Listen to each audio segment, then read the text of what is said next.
بسم اللہ الرحمن الرحیم۔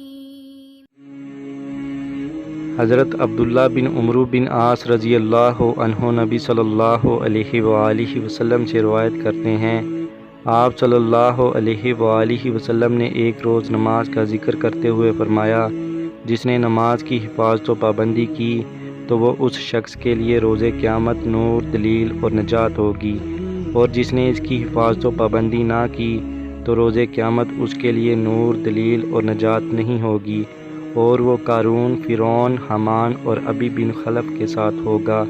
مشکوٰۃ المصابیح، حدیث نمبر 578۔